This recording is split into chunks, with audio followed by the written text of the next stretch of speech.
And hello and welcome. Oh my, I thought I was taking there, Quantum. I'm sorry about that. I'm FBI Tugboat. I'm here with Quantum. We're both just so excited to bring you the Big East MAC Challenge action, little Rocket League action going down here today. We got my man Juke down there in producer's box, producing away and making our jobs as casters just so much easier, and we do appreciate that. Now, Quantum, excuse me for stepping on the other toes, but what are we looking at here today? We are looking at a lot of games here today. We've got ourselves our first one is going to be Butler versus Creighton, the number 5 seed versus the 12th seed. And a little bit later, we'll have Quinnipiac versus Niagara, the 6th seed versus the 11th seed. And then for the last two matches, it'll be Seton Hall versus whoever wins between Butler and Creighton.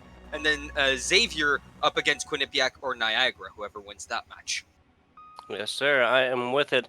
You can find out more about brackets and more for this best of 5 single elimination tournament over at EGF's Twitch, Twitter, Instagram, the whole 9 yards. Anything social media wise, you can find it. EGF's contribution over there on the World Wide Web. Beautiful stuff. We got, like you said, Butler and Creighton here first. This is two Big East teams, I believe. Butler. Yes, I just Big saw it on East here. teams. Yeah, Butler is Big East and Creighton, Big East. Yeah, so starting this off, a little Big East matchup. There is the other stream, of course, and over there going down is a little bit of a different conference and a little bit of different action. We're going to be getting into this one here started in just a little bit, but talk to me a little bit, Quantum, about how Butler did perform the EGF regular season for Rocket League. Well, Butler originally finished 7th with a 5-1 record. During the regular season, they had a total of 17 games to 7 win-loss ratio, so a 10 win-loss ratio, which is one of the higher ones there was. Very well played by them, and it's very good to see that this team did so well. They're going to be up against Creighton. Creighton will have their hands full with Butler. Absolutely. We're going to see how that matchup goes here in just a little bit. Creighton being a little bit of a newer contender. Love to see a Champions Field, 3-on-3, standard stuff, 5 minutes. Single elimination here today, best of 5, all the way down to the grand finals as well. Do need to note that, yes, our semifinals, our grand finals will not be best of 7. Will all be best of 5 here today. Got a whole other stream of Rocket League going down, but let's get into this one. Yes. We got PGP Frost, Whopper, and Whiffer coming out here from the side of Creighton. You want to talk to me about Butler? Here, Frost goes up. He's going to miss that ball, and Kai's going to be able to get it over to Astro. Butler is in blue. Creighton is in orange, just as a reminder to anyone who wants to know that. Whopper with a shot that's not on net. Astro puts it to the side. That's going to be a whip there for Creighton as they try and keep it in the zone, but it's not going to be for long. Astro tries to redirect the shot from Siren, but that's not going to work out. Kai puts it up in the air, and Butler, they've been good at this, being able to rotate the ball inside of another team's zone and not letting them rotate it out. It's going to be very tough for this Creighton team. As you see them, they really try and bulker down on the defense here, trying to be strong there. Yeah, so far in this game, there's not really been any clear advantage. A lot of corner play so far, but individual players from both sides have done a really good job of taking care of this ball when it does get up close and really, really dangerous, like we're looking at right now. And Astro tries to come back to it, but it's going to be PGP Frost nailing the first one in at 1 minute and 9 seconds. Yeah, Frost just finding this ball, just slowly rolls down. Nothing Astro can really do there. And Creighton take the lead. And I'd like to know, you wonderful ladies and gentlemen in chat, who are you rooting for? Are you a Butler fan or a Creighton fan? Who do you have on winning, and what is your prediction on winning? And I'm going to ask this for you as well, Tugboat. I was going to say, he's going to ask the good people, not even his co-caster. I'd love to see it. Now, Kai coming in through here, tying this one up, but to answer your question, Butler is a team, obviously, that I've seen plenty of EGF gameplay from. Now, this is a new day, and this is a team that could be playing in any, they could be playing very, very well, they could be playing very, very poorly. That is the standard of esports, I suppose, in any competition. End of the day, though, without Creighton playing and me seeing that gameplay, it'd be kind of rough to say who's going to win, but just from what we've seen so far, and based on the fact that Butler is really looking like that on-point Butler that we had seen before, this is going to be a very clear matchup. I'm excited for it, Quantum. I am very excited for it as well. Astro keeping in the offensive zone. Whopper's going to try and get it out. The clear is weak, and Siren's able to keep it in, and that's a double commit right on the defense, but it barely matters. Siren is almost able to score right then and there, but Whopper is able to get that ball from the midfield out into offensive zone territory. Frost, he's going to grab it. He's going to go for the double touch, but he doesn't have enough boost to be able to get that one. Whopper tries to get it over to Whiffer. Whiffer does find it, but not before Siren's able to make the save. Kai passes it out to Siren. Siren's shot is a little bit wide, finds Kai. The redirect almost goes in. The rebound of that redirect does go in though. And that's a beautiful play. Tic-tac-toe. There you go. What, the rebound to the redirect of the reform of the shot? Like, seriously, that was a lot of, like, almost pool play on that one. The simple fact of this ball bouncing around as much as it did is going to make it very, very hard for any defense to come back at this, right? I mean, the simple fact of having to rotate 3 different times, or 3 different individuals, right? 3 different players. Oh my goodness, Kai making it look easy on this one. Very quick score. That's going to be our fastest on stream number 2 so far today. Whiffer trying to go up for this one, but he misses, and well, he does what his name says he does, right? So he misses that ball sadly, and the net's wide open for Kai there with half the game left to go here. It's not over by any means. 4 scores in half of a game. Feels like the beginning of a speech right there, but what that's going to tell me is that this is going to be a decently high-scoring game. Well, I mean, if you can bolt down on the defense as Creighton have been trying to do, right? Butler, their defense hasn't needed to come out yet because the shots are 3 now to 7. That's a second save for this Butler team. They haven't really needed to come out here to play defense. Meanwhile, it's all Creighton here that need to play the defense. So far, not so good. Like 3 goals on 7 shots. Make that 4 goals on 8 as Kai has a hat trick with 2 minutes left to go here, and Butler have no mercy. Yeah, the idea here, of course, is that Kai does have that 3rd goal in, 4 shots attempted, but even teammates, even Siren, no goals of his own, still has assists, and still has a couple of saves. Like you said, 8 shots to 3, that's spelling the difference here today, but Whiff takes us over the top and proves that Creighton is not out of this one by any means yet. Whopper getting it off the back wall over to Whiffer, and Whiffer puts it directly in the top short side corner, and that is a beautiful shot placement there. Impossible save. Yeah, something coming in that quickly, especially from the top, always going to be hard. Especially when you're not in position, not expecting the shot to be that precise at that speed, as you said already. Yeah, it's going to be tough, but there's 100 seconds left on the clock here. Plenty of time for Kai to score another goal. I was going to say Creighton to tie it up, but Butler, they don't want that to happen. They are going on a rampage, Kai especially, with 4 goals of his own here. Yeah. Game number 1, 3 minutes and 33 seconds. Not even 3 minutes and 33 seconds into this one, Quantum. The simple fact he's got 4, just 5. Huge stuff. Expect a lot from Kai. Expecting a lot indeed. They just can't seem to be able to spot Kai when he's coming down. He always has that ball in a dangerous position. It's quality over quantity, right? Well, they have 5 quality goals on 9 shots, I should say, 10 now. That's over a 50% shooting percentage. And once again, Kai finds the ball in a high scoring area. The ball right in front of the crease. No defender there able to stop it. And that's been the story for this Creighton team. When they find the ball, they're not able to get the ball cleared out, and it allows Kai, who's always in position, to find that one. And that's 5 goals. He's got to try, most probably, to go for the double hat trick, something we rarely see. Really do. 6 scores from 1 single player. This really is monumental stuff. Kai at least the beginnings of the backpack play, right? Like the one-man band, one person doing everything. If you want something done, you gotta do it yourself type stuff. Really, I don't think that Creighton's playing bad. I don't want to say that by any means. Oh. Really what it is, though, is that it seems like Creighton, whenever they're given an opportunity, they take advantage of it and they score. That's why they have 2. But when it comes to creating opportunities for themselves and kind of practicing really well when it comes close to the net, that does not happen. Creighton just not able to create opportunities right now, and yeah, they're waiting for their opponents to make one for them. But look at this, they're forcing their way in. Butler, they're forcing this Creighton team to touch the ball in positions that they don't want to touch it. And look at that, Frost needs to touch that ball, but it's a bad touch. Is it the That sixth? is Oh, no, it's no, not. it's not. Astru scores his second there, and despite having 7 goals, Siren's still the only one without scoring there. But he has 2 goals and 2 assists, so it's not like he's been absolutely useless there. He's actually been doing a lot of the heavy lifting there. 2 Siren assists, 2 saves.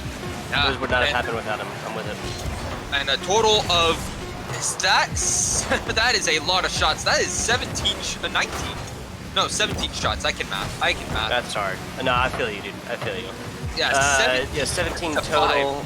This one not gonna be dropped quite yet. There you go. Butler taking game number 1. We'll call it handedly, right, Quantum? Like that's pretty one-sided. I mean, take away Creighton's 2, take away 2 from Butler, and you're looking at a 5-0. That's, it kind of spells the same thing here, especially given that Butler's looking at 17 shots on goal. This is Rocket League. You cannot score from playing from the defensive side of the goal, straight up. 5 shots for Creighton, 17 for Butler. If this continues on game number 2 and 3, there's no reason to believe that we're going to have anything but a quick 3-0 series for our first little bit. This is single elimination as well, so while we're not in the rock and the hard play situation quite yet, Quantum, we are simply 2 games away from it. And as of game number 1, as of the first game, just what we saw, there's no reason to believe so far that Creighton's going to do anything else in the next 2 games. They're not going to just like roll over and die. No. But this was a very, very one-handed game. It was a very one-handed game.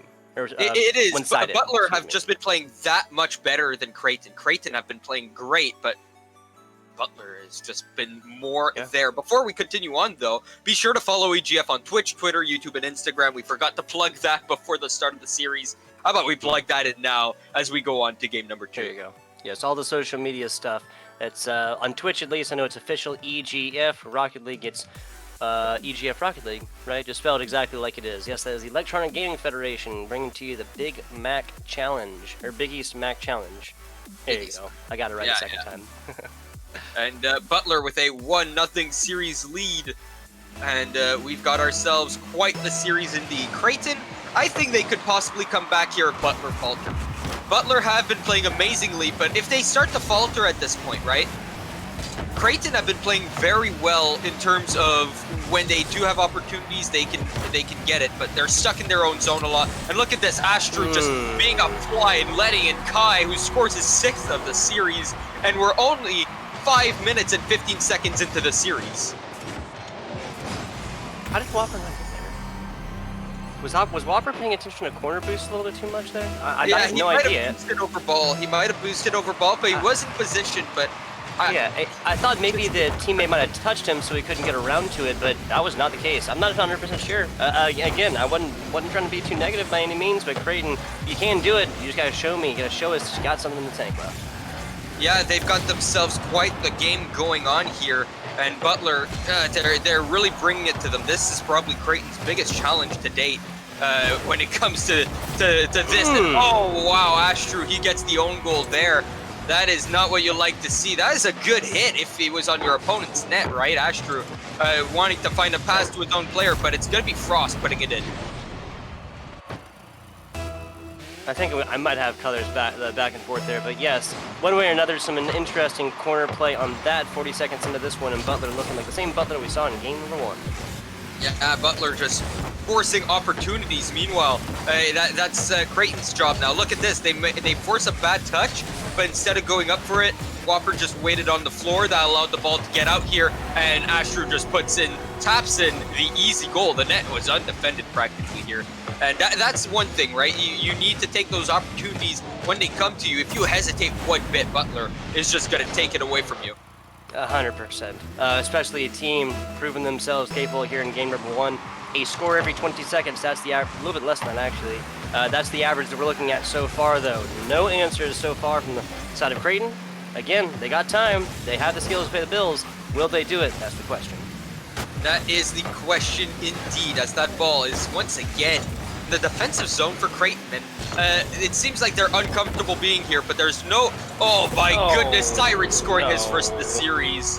And that is quite the goal indeed. Kai puts it up high. Whopper tried to get the 50 there, but Frost overextending instead of staying in the back of the net. And that ball finds itself in the back of the net before Frost could get back there. And I do have to say, the overextensions, the double commits, they will kill you. But Butler is finding these opportunities without these things even really happening. Normally you can get away with 1 or 2, but Butler isn't even letting them get away with 0. Yeah, no, exactly. Oh, There's my just goodness. part of that is just the cleanup play, and Butler is not allowing this ball to simply reach their side of the net. A lot of that individual goal right there was Kai's second touch on this. In the day, it's going to be super, super hard when you have this team, Butler University, who's able to connect like that so close to goal. That wasn't even an intended pass. It was just simply keeping the ball where they needed it to, and that's going to be huge for Rocket League. It is going to be huge for them indeed. It's 5-0 with 3 minutes and 15 seconds to go. For those that don't play Rocket League, normally if you play a ranked match, you can abandon and forfeit a match after a minute and a half of being played. And normally if you're down 5-0 at that point, you would. But I don't think this team wants to do that right here, right? You want to save face at least a little bit. Try to score at least 1 goal. And it must be really rough for them. Hopefully the comps are not toxic. I gotta reiterate, like, Butler is not some massive, like, we're not watching like Grand Champions and Copper, or not Copper, like Silver players right now, right? Copper, I'm thinking No. really old school like RuneScape. But no, we're not watching like Grand Champion and Silver players right now or anything like that. It's not like that difference in score, or it's not like that difference in skill. What it is just Butler is able to connect on these a lot more. Like you can basically see these comms. You were talking about that a second ago. Butler is simply connecting on those more. They're talking to each other. They're simply there for each other. They're playing more as a team. This is not a Creighton squad that I've seen play in the EGF before, but I can only imagine and hope that this is usually a more well-coordinated team, you know, that they're able to connect on more things. And this game is showing a little bit the same. I was really, really hoping that game number 1 would be a little bit of that warm up and just, you know, like shake the rust off, right? Like just start playing, get in the game. Here we go. Well, it might be a little bit of stream jitters as well, but if you think about it, right, the difference between a Grand Champ 3 team and a Grand Champ 1 team, right, is massive. The skill difference is already massive, just the way they're able to communicate and even more so just play the ball, what kind of touches they get, how often they'll be able to touch the ball, right? And so just that in itself, I could see that this Creighton team being either a GC1 team or a C3 team, and they're up against a GC3 or even a Supersonic Legend type team, and that's how big of a difference this makes, right? Just 200, 300 MMR, right, for each of these players just proves how good this team is and just how much better it is. If they were up against Copper, right, as you said, bronze, copper, silver, whatever you want to call them, right? You'd have players who wouldn't even be able to go up for the ball. They wouldn't even be able to touch this ball because Butler would just be able to aerial it up in the air, and they'd probably have more goals than the amount of ball touches that this Creighton team would have. But Creighton have still been able to find the ball touches. They've been able to get the saves. They've been able to get the goals. They scored 1 here. They scored 2 last game, right? But now it's the Brazil. I'm with it. So what, Whipper putting that one in, and yeah, actually you're right. Butler, 7 goals, that is going to be, what, more than tripling up against Creighton's total shots of 2. Both of those coming out from Whipper. The EGF has FIFA as well, right? And, well, I imagine those players, if they ever played against the rookie difficulty bots, they'd be able to score 50 goals in those 90-minute matches. And, well, that's pretty much what a Supersonic Legend team or a Grand Champ team would be able to do to bronzes and silvers, right? They wouldn't even let the other team touch the ball. They just score back-to-back goals. And it would not be fun, especially if it was a no mercy type of game, right? Absolutely none given. Right now, I know that Butler is not giving any mercy whatsoever, and you can tell because they are going full force, and it's 8-1 right now. 7-2 was the last game, and that's the second player to have a hat trick in this one. And Kai's the only one without one after scoring 5 goals in the first game. Really? Oh wow, yeah, you're not kidding. Astro, Siren, both with 3. Multiple assists for Astro, Siren with the 1, loads of shots from both of these guys. Only save the entire Butler squad coming out from Siren. But yes, that is the real goal here, or the real point. These points have been very well spread apart in game number 2. Game number 1, it was all Kai all the time. Different story in game number 2. So that'll say that this Creighton team is pretty good. Saren is going to find that one. That's a good passing play between him and Astru. But Kai with a good 50 there, getting it to Siren in the first place. But Creighton are still a pretty good team. It's just that the players who they're playing up against are just that much better. If they went up against a team of just Champ 1 or Champ 2 players, they'd be doing the same thing that Butler are doing to them right now. I hear you. Yeah, I suppose we've been talking about this for a little while, so I want to be perfectly clear. We don't have like those definitive numbers in front of us, and of course these are ranks that do change very, very frequently. We're just kind of speculating as to why this big difference would be coming in.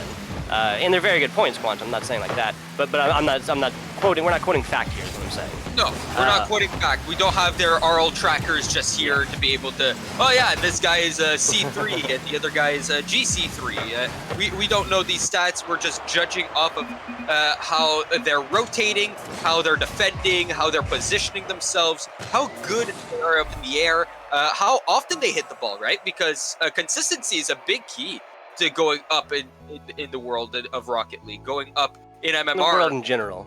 Yeah, if you can hit the ball 90% of the time instead of 80% of the time in the direction you want it to go in, you're golden, right? You've got yourself that edge over the other player. That's definitely the first step, right? I mean, I love Rocket League in that it can definitely seem that simple in so many ways, you know.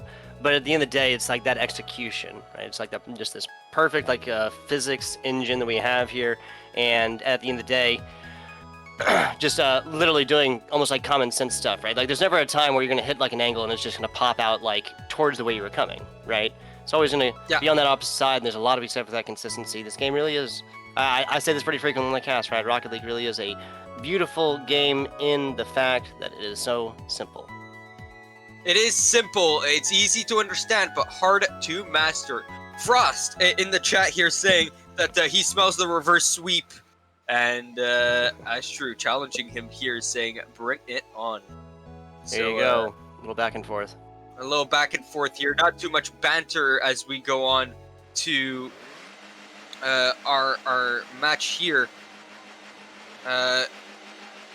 It is pronounced Sir Aaron, not Siren. My bad for Sir Aaron, obviously. My there for you. I've been calling your name wrong for 2 streams in a row now, I guess. But Sir Aaron wanting his name to be out there quite out and early. He's gonna get the first goal of this game, starting us off early. Wow, yeah, that's gonna be what 100 kilometers in, so a fast one and a quick one. 2 factors you definitely want to have in Rocket League. 100 kilometer per hour goal, and I think use 8 seconds to get it as well. Kai up, Kai over, Kai to the corner, but Kai not finishing that one up. Astro with an uncharacteristic miss on this one. It seems like it's going to go out at the beginning, but Whiffer with a full court shot, full pitch shot. And Whiffer's been playing absolutely incredibly these last few games. I don't know if you noticed, he was the only one with 3 shots in the last game. He was the only one with a single shot in his team, right? And yeah, he's been playing great. He finds that shot there and puts it in the far side. No one able to get it because of the overextension on the side of Butler, and the game is tied. That is a rare time for the game to be tied. Sir Aaron trying to put it in, but it's not going to be found. Astru with a good flick over Whopper, but Whiffer getting that one. Kai keeping it in the offensive zone. Frost, good clear out there. And finally, we've got ourselves a game here. They said that they wanted the reverse sweep, and although Butler are really coming in with some heat, packing it in, guys, they are really up to the challenge for this one, I think. No, seriously, Creighton coming through. Really quick, connecting much better than our games 1 and 2. There's only a minute in as well. This is the best situation that they have been in. He even didn't let the early goal really get to him mentally either. Came forth, huge full court shot, tied it on up. Plenty of time to make this go the other way. The reverse sweep is 100% possible, Quantum, just based on what we've seen in the first 2 games. Not getting another 3. This is a different story now. It was just unlikely. Now, as it is, Creighton playing like a much better squad. Much better squad indeed. It seems like they're communicating just a little bit better, and Butler are not too sure how to handle this because their shots, they're quite quality shots, but they're being stopped, and that's another quality opportunity but Frost is going to go for boost instead of the rebound shot there. That's going to falter, and that's going to allow for another opportunity here as the shot barely goes wide from Whopper after Whipper's great pass there. Frost is coming in, gets it past all three players there. But again, Butler are very strong when it comes to their positioning, and they're able to at least keep one back when they can. And when they do position themselves, they're able to, how can I say it? They're able to at least stop the other team from getting a shot on net, right? Even when they position themselves badly and letting the opponent shoot, it's not on net. Astro gets past one. Astro sets that up perfectly for a little kick in there by Sir Aaron. I think Butler kind of realized what Creighton were doing. They're playing much more of like an interference play on that, and then Butler kind of gave it back to him at the end of the day, right? Where ball was, they just get a general touch on ball, so it goes towards the other's net. Not necessarily in or nothing like that, it just needs to be going in that general trajectory. And then they just spend literally their entire time tapping, bumping, and trying to destroy defenders. And at the end of the day, that is everything that they need to put up their second. And it didn't come so easily, right? We're looking at, what, 10 to 1, or 9 to 1 in the last game? Yeah, 9-1 the last game. Right now it's 3-1. It's a lot closer. But it was this close as well during game 1 when they lost 7-2. Also, can I say, Whiffer, what a save! I know I kind of cut you off with that one. No, you're good, you're good. He was inside of the net, just absolutely following the ball perfectly. And normally those shots will go in, right? Because when you force yourself onto the ball like that, it's going to force it into the net, especially when the other person that's inside of the net has no momentum. But Whiffer was able to grab himself some momentum going towards the ball and got the ball out with a better position on it. But right now, the Butler team just found one goal, and then they were able to find another. When Butler opened the floodgates, normally the flood comes in hard, but right now, Creighton are just doing their best. They are patching it up, but they need to find two now to bring it to overtime and possibly score in the overtime to make it the reverse sweep, right? To bring it on.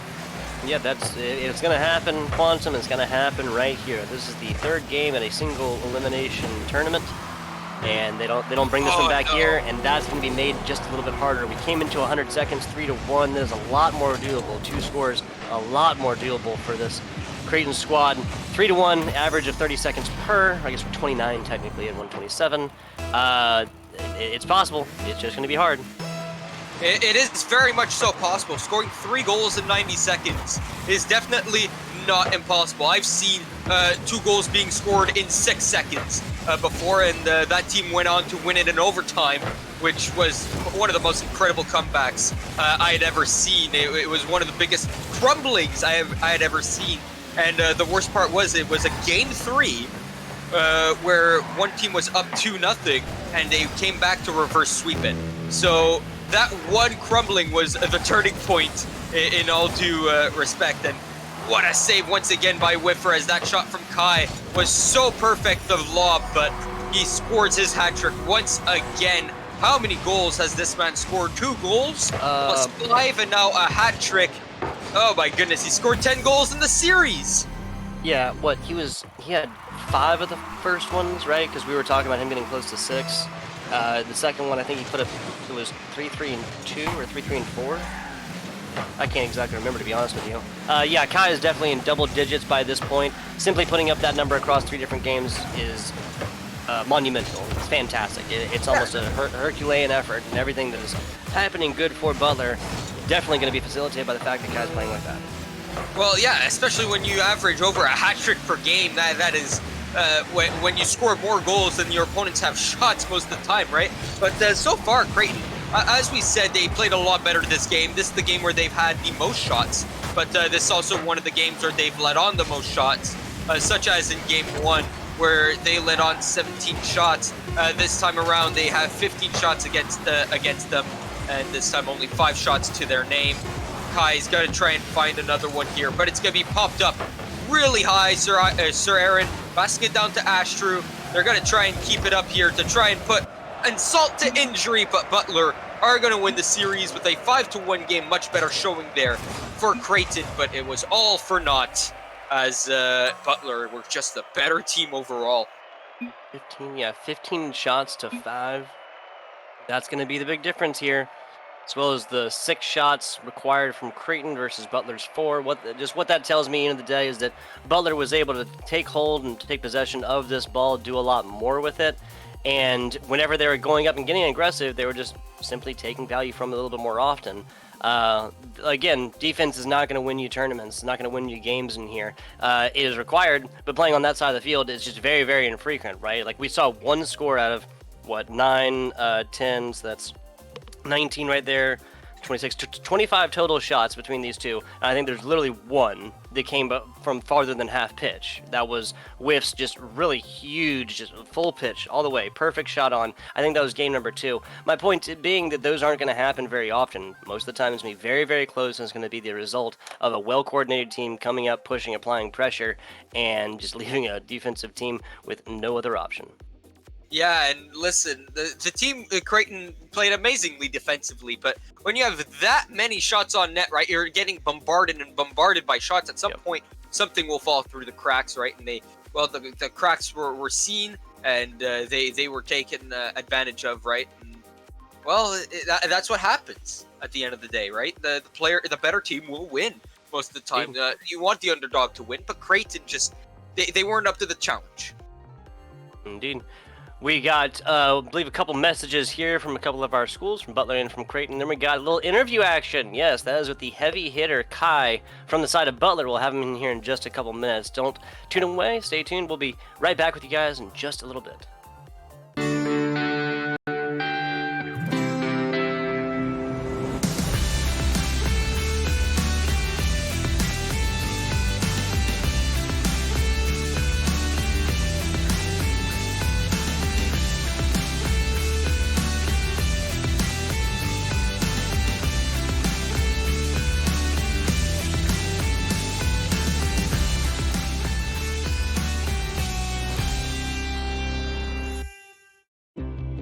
As Bulldogs, we believe in the Butler way, in doing more than our best,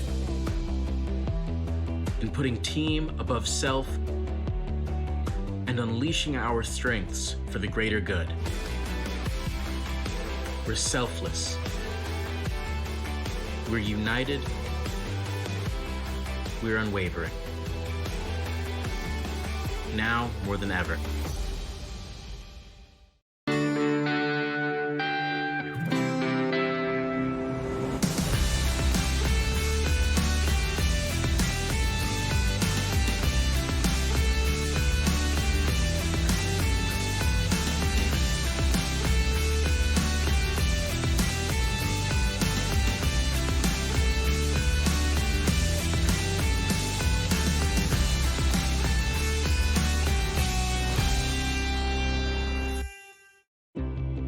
As Bulldogs, we believe in the Butler way, in doing more than our best,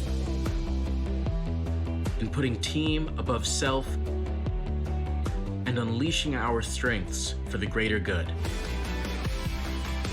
We're selfless. We're united. We're unwavering. Now more than ever.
And we are back here live. The Big East Mac Challenge continues now. I'm FBI Tugboat. I got my man Quantum Deathcat here. And we got Kai. Oh, yeah, okay, Kai. I looked at the first name there for a second. I thought I said it wrong. Kai from the side of Butler University coming on here, giving us a minute of his time after the game to talk about what just happened. Kai, you with us? Yep. Hey, Nice how to are hear, you, my nice to hear. guy? I'm doing pretty good. How are you? I can I'm good. imagine. Or what performance like that. Let's hop right on into this one. I wanted to ask if there was any like kind of definitive change from your game one game plan total as Butler University, the game one game plan to game two or game two to game three. Any changes in game plan? Sure. We've never really faced a team like Creighton before. I'm not really sure if they're new. I know they're in the Big East, but we have actually not played them at all this season. So we didn't really know how we were feeling coming into it. Okay. Game one, we were actually pretty confident, but I think it took a little bit to get back into our grooves in game 2 and 3. But I mean, once we had the communication, the passing, just everything was there. We felt pretty confident in the win. I'm with it. I'm with it. So what? I guess you just kind of came in generally and then played it out, and then once you realized that the things that you were doing were working, there was no need to really switch anything up too much. Then that makes a lot of sense, I think. You guys are playing the Seton Hall next, but any matchups after that, given that you win, of course, given that you win, there's a single elimination tournament. The seeds will be determining who you play after that. I wanted to ask you if there was any teams in particular that you really did not want to see there in the rounds after Seton Hall in the semifinals or finals. I don't know about the teams for cross conference. I have no idea how good any of them are. But Fair. going up against all the Big East teams, I think we're confident to beat any of them. We did play Seton Hall earlier this year, and we did give them their first loss. But honestly, I just want to play any team. I like to get that experience. So I don't think we're really afraid to go up against anyone. I think we can beat them all. There you go. I like it. He wants the smoke from any team foolish enough to play them in the Big East MAC Challenge. I love it. I like it a lot. How important was it to not double commit and not and the communication, right? Communicating with your teammates to make sure that you guys really put this one in the bag. And how important will it be up against a team like Seton Hall?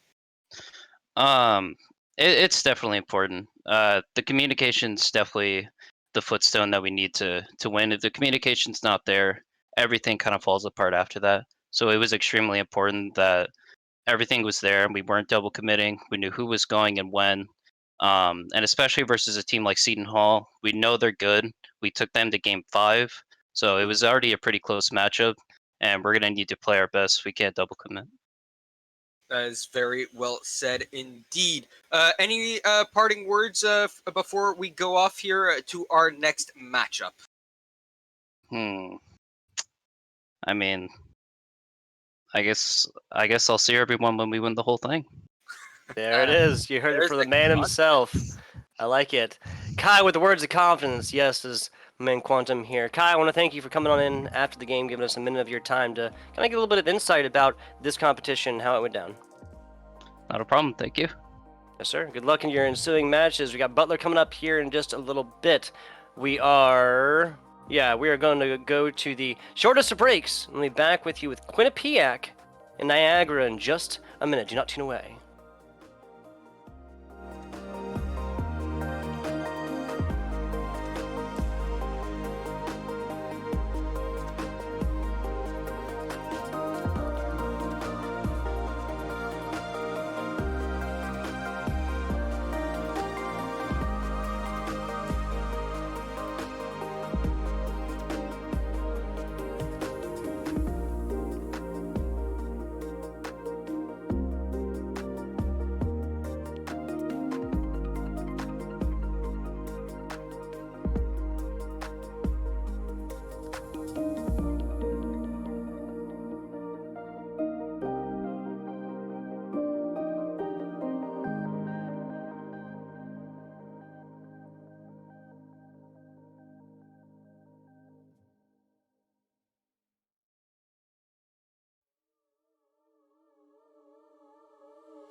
And we are back here live, Rocket League fans. The EGF Big East MAC Challenge continues now. We are in round number 2 after we saw Butler take it to task to Crichton. Correct, Quantum?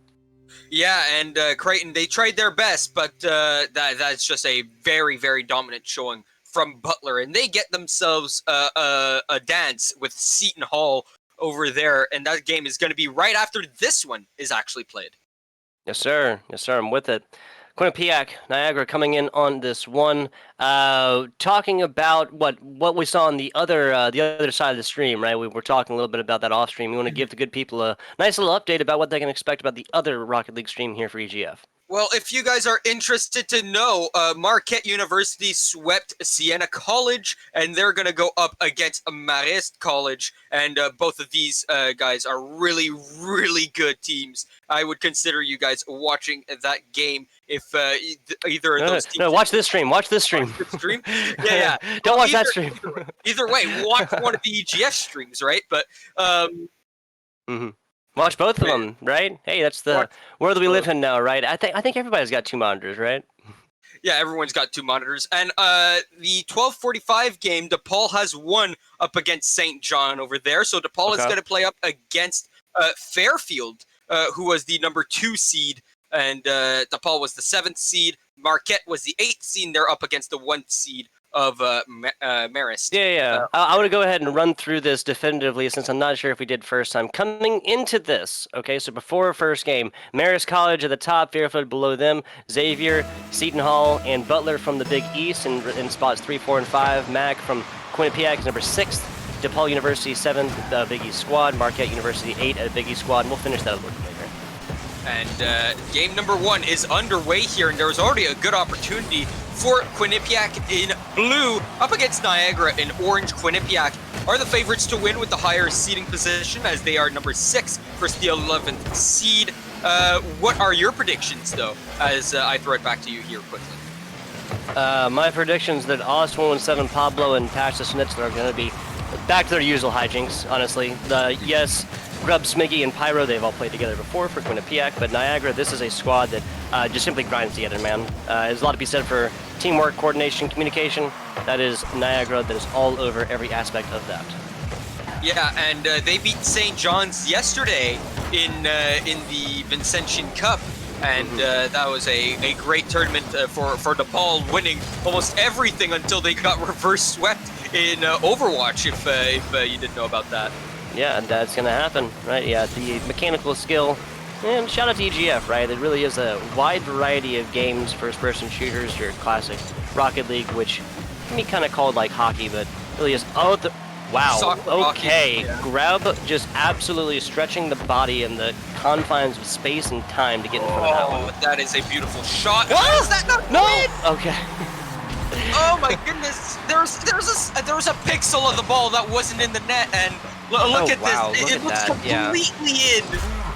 Oh, So wow. that hits the top right corner coming from the, I guess that's like the 3 o'clock quadrant, and just hits literally the perfect angle to sit there and just bounce back and forth. That is not something that you see very frequently. Usually it's way, way more direct into goal, as it is 1-0 for Niagara. 1-0 for Niagara indeed, and there's a lot of Quinnipiac fans in the chat right now, and Niagara have shown their prowess, right? They played up against DePaul. Yes, they got a little bit slammed, but they still showed up, and they played a pretty decent match, I'd say. On par between that of Butler and Creighton.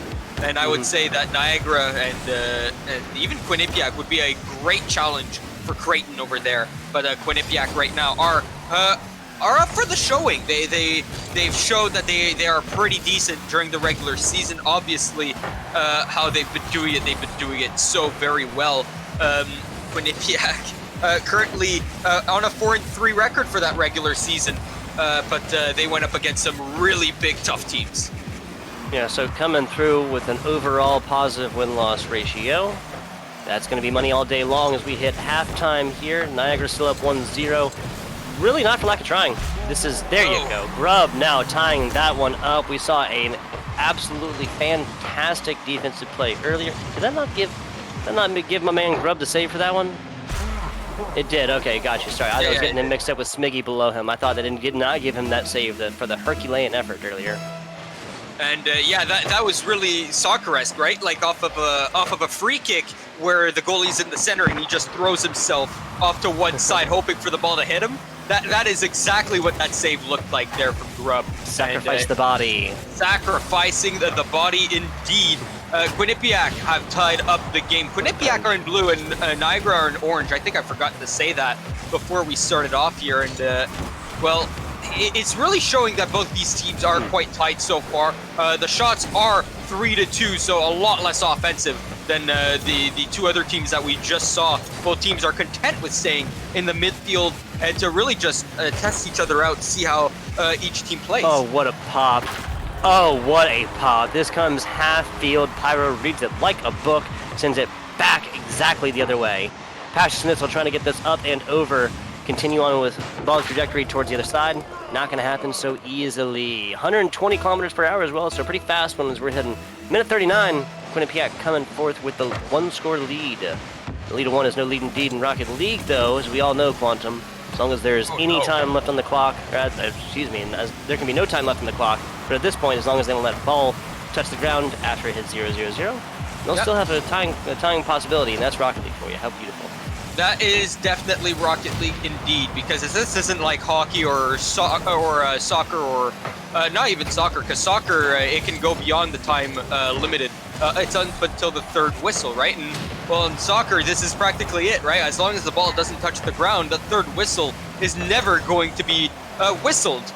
Over in hockey or in basketball, it's up until that buzzer, right? The second it hits 0-0, it's all over, right? But anything that happens afterwards is null, it's void, it doesn't happen within the time period. But in this, my goodness, Grub.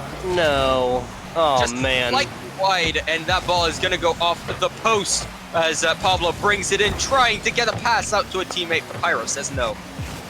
Grub now with a little run of his own. Nicely done. That's how you really come back and redeem yourself, Quantum. The open net missed. Grub knows it.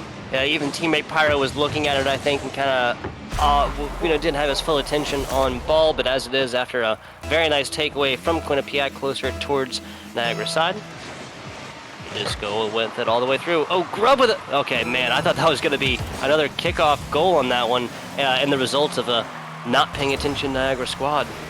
Sends runners out to the side to get boost, nobody in the middle. Oh no, this is another opportunity, and Pyro, what a save! Why would you put it to the right? There you go, okay, I was going to say. Save past the Schnitzel there. Look at this, Pyro, just, he tried to go far side with it, past the Schnitzel, just able to get it. Ost gets a ghost touch on the ball, and sadly that's not enough to get a save. A ghost touch, for those who aren't Rocket League savvy, is when the ball does hit the car, but it doesn't change its trajectory. Yes. Yeah, so no ultimate effect on it. Quinnipiac with 10 shots on goal, Niagara only with 3, and plays like the last one's kind of why we see those score differences. Ball going to be grounded here soon. Nobody can affect the overall result of this game, and that's grounded 4-1, going to be our first score line. Quinnipiac winning a little handedly against the boys from Niagara. Yeah, Quinnipiac playing absolutely out of their minds in that last half there. The shots were 3-2 with 2 minutes left there, and suddenly the shots turned out 11-3. So they shot 9 shots in the last 2 minutes there. They really came out with a bang, and they just found that one hole in the Niagara defense, and then they just kept poking at it. They just kept absolutely bringing it to them, and Niagara just could not stop the overflow. The floodgates opened, and the flood came in. No, I'm with it.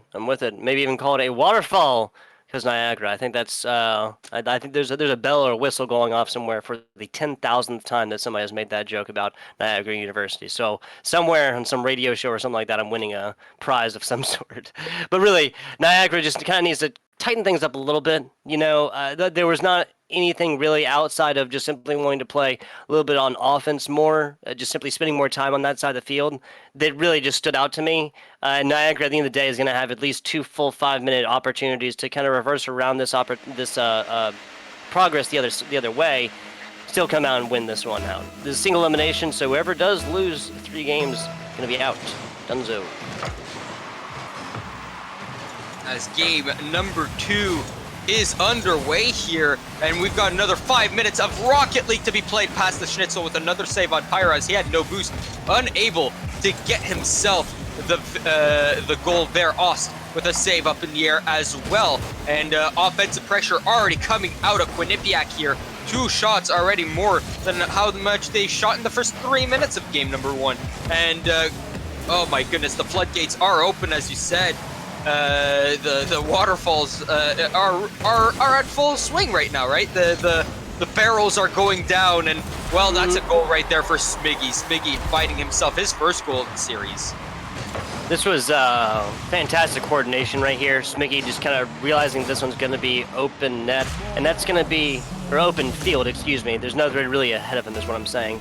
That's going to be, what, the 5th or 6th goal? No, excuse me, this is only game number 2. Probably maybe the 3rd goal that happens kind of like that. Like a really, really big open field net. The pass comes through. It may not be perfectly on point, but when you have nobody around you like that, you can still play with it. You just have a little bit of wiggle room, Quantum. Yeah, and interesting little tidbit here of knowledge for you guys. Well, for you specifically, I don't know if you're looking at chat, but the official Bobcats esports, the Quinnipiac esports Twitch, is actually watching us right now. I don't know if they're... Ooh, Grubbs finds a goal there off of an own goal. That was past the Schnitzel with own goal, wasn't it? Yeah, past the Schnitzel with the own goal there as Grubbs' shot goes off the back wall. Oh, that is an own goal there. That is heartbreaking. That is heartbreaking. Minute 10 into this one, and unfortunately, past the Schnitzel putting up the second one for Quinnipiac. This is a Niagara squad that unfortunately has not scored a goal in about, what, 3 minutes? 4 minutes? Yeah, they scored the first goal of game number 1. It was really, really early on. I'd say actually 5 minutes that they had. Yeah, so a minute into this one. Yeah, it might actually be a full 5 minutes, right? I don't mind. Yeah. There's going to be one. Ost 117, the rest of Niagara heard us talking about them. Had to make this reality their own. Love to see it. Pyro has nothing, like, Pyro just has nothing like boost-wise and kind of positioning-wise, so that he really kind of did everything that he could, but he also did put himself in that position, so maybe could have played that defensively a little bit better.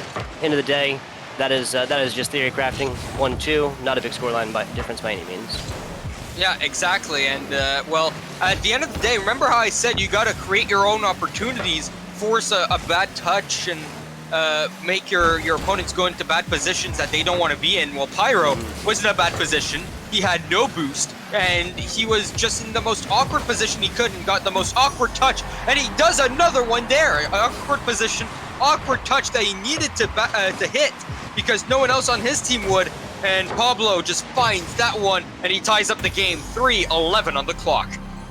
Yeah, so I think that shot kind of proves here 40 seconds, 41 seconds before halftime. They don't necessarily have to be pretty. You know, they'll take them any way they can get. Tied up here, might as well be 10-10, might as well be 0-0 after Niagara puts up their second. They really were going through a scoring kind of drought there, and then continue on with the water theme, but what it was Quinnipiac just playing this really, really high and tight defense, not letting really anything in or opportunities come so much. Oh no! Past the Schnitzel almost with another own goal. That would have been... Yeah, that had been a whole other level of heartbreaking. Now doubling up in net, bringing it out. Ost 117 getting a little bit of flack from Smiggy. And Smiggy actually almost took that open net situation again. Quinnipiac doing a fantastic job by keeping this ball over here. What is going on? There you go. There are a few misses going on over here and there, but yeah. Grubbing Smiggy just a little bit earlier as Pyro gets this one in. That's a lot of offensive pressure, right? And it all started with Smiggy and Grubb bringing it in. And they double committed on that ball. They were able to keep the ball in, and then they just rotated it. And no one was able from Niagara's side to get the ball out, right? Finally, that finds the back of the net. Yeah, well, I mean, just the end of the day, the rotations there, putting one after the next, after the next, after the next. Grubb technically getting his first shot on goal there, 1-for-1 shot attempt to shot completion ratio, but I really think there was a little bit more than that. Okay, wow, almost a very quick, easy pass towards the middle would get this one to the very center of goal, but not going to happen so easily. This Niagara needs to get this away. What is going on right now? Yeah, they're letting Quinnipiac literally bounce this in front of their goal and then just not striking this hard. Like, yes, that's Ost 117 who tried for that, but once he misses it, one of your doubled up defenders back here in goal between Patterson and Pablo just need to fly at this thing, right? Like, need to just put everything boost-wise in this to get this ball away. There is a lot of hesitation coming out of Niagara right now, right? They're staying in their zone. They're unsure of themselves, and it shows, right? They aren't going for the balls that the other team are going to go for, right? And that's the problem, right? Bobcats right now have the lead for a reason. It's because they're going at it with a great go-to attitude, and they're just going for those balls, knowing that they have a good opportunity of getting it, because the other team isn't going to go up for it. And that was a big problem with Butler up against Creighton, right? Creighton wouldn't go for those balls. They were afraid. They didn't have the confidence. The lack of self-confidence means that you don't go up for balls that you should be going up for, and it causes a lot less counterattack opportunities and a lot less offensive abilities as well. And it causes you to be in your own zone. And well, when you're in your own zone and you can't get the ball cleared out, it often leads to a goal. Yeah, and on the other flip side of the coin, always gonna be way harder to score your own. Not a situation Niagara wants to be in. Now they're playing handedly better at a 4-2 scoreline than your 4-1 scoreline. Obviously at the end for game number 1, but we have to see a lot more, average of 21 seconds per goal if they're gonna tie this one up here in game number 2. Yeah, they have 20 seconds to score in between each goal here. They need to find one quick if that is the case, because that is dwindling down every 2 seconds. Find 1 second, because they need to find one. And there you go. They have 28 seconds now to find the game-tying goal. Past the Schnitzel, getting it up in the air here, and he's going to follow up his own shot. I thought it was Ost that got to it, but Smiggy couldn't get to it in time. And that is a very beautiful goal explosion there. Very wholesome. I love it. Yes. You do that on cast all the time. A little hard shape with your hands. Love to see it. Man, so an open net situation from Ost almost yields the second goal that Niagara needs. That would come just in the nick of time as well. 15 seconds or so. If Quinnipiac takes a long-form offensive push, then this game is over. Yeah, exactly. And there are 5 shots to the 10 of Quinnipiac here. And that means Niagara have a lot of quality chances. For those quality chances, there were just not a lot of them. And they needed more to beat Quinnipiac here. Gotta ground it. Pass the Schnitzel keeping it up. Oh, man. Well done by Quinnipiac to just ground this ball out, right? They realized how close that might have been, how close that ball was really getting. What is not close, though, is Quinnipiac's, like you said, 10 shots on goal versus Niagara's 5. Again, that is just simply going to spell the tale of one team not getting the opportunity to score, plain and simple. 7 saves, from Niagara there. Again, just sells the tale of Niagara playing on defense way too much and Quinnipiac spending all the time in the world on offense. So, if you think about it, right, not every sport will have you outcome more goals if you have more shot opportunities, right? Let's say basketball, especially, right? You'll have 50 opportunities, but you'll only score on 30, let's say, right? That's bad, right?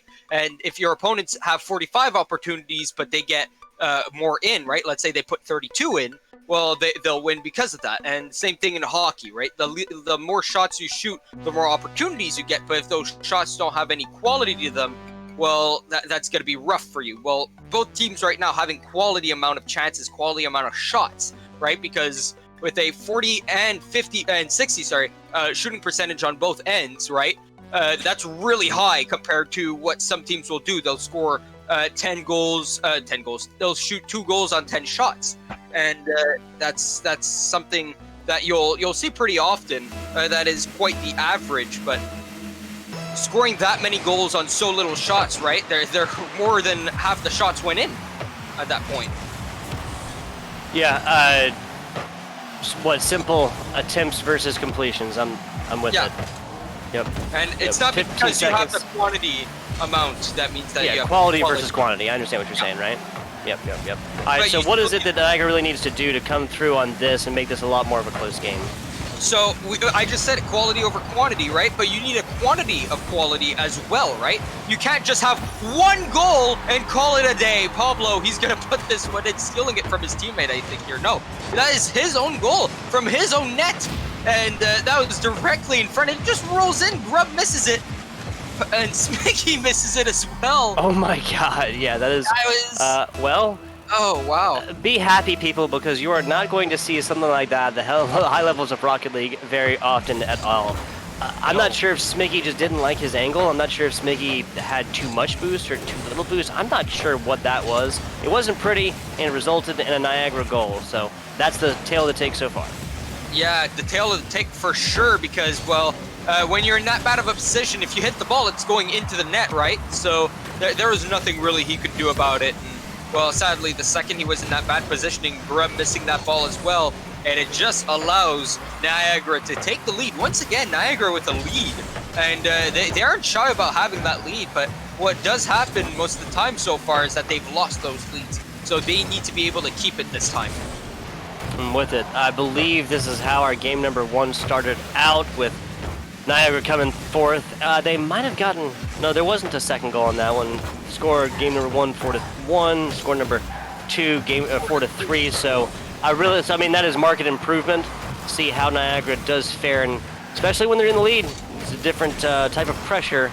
You're there with the ball in hand. Oh my God! What a redirect! What a redirect! My goodness, Pyro getting rewarded on his 3rd shot attempt here with his first goal in game number 3. And look at that speed. I don't know if you guys probably looking at that in miles. I don't know how many miles. Yeah, 115 kilometers an hour. I don't know how many miles per hour that is. That should be around 70, 75, I would guess. So. But that is quite the powerful shot. And redirects really have a lot of speed when nothing else is there to interfere with them, right? And that is why they're so powerful in this game, when you can get a pass to someone else, especially when it's up in the air. See that? Pyro put this right goal just a little bit, but that could have been another shot attempt right there from all the way down. Nobody would have been able to get to that. Pyro really showing out here in this this last game. Yes, he didn't make the net. There you go. That's all that matters right there. Puts it up against defender. Smiggy rotates with him. Plays very, very close to goal. Puts up Quinnipiac second, nabbing that lead away from Niagara. Yeah, Niagara. Oh my goodness, they are. They're faltering here. They've got themselves a faulty leak, if you will. The floodgates opening again, and the water is coming through. It's sad to see, because they are a pretty strong team, but the small mistakes that they're making, especially defensively, the lack of confidence from them, especially as they triple commit there on defense, but no one actually going for this ball. Look at this. All 3 of them are there, but no one goes for it, and that's just going to allow Grub to get the easy goal. Yeah, interesting stuff. It's not frequent. You're going to see Pablo, Oz, Patch the Schnitzel all back like that, and then just nobody bite. I have to wonder if that was...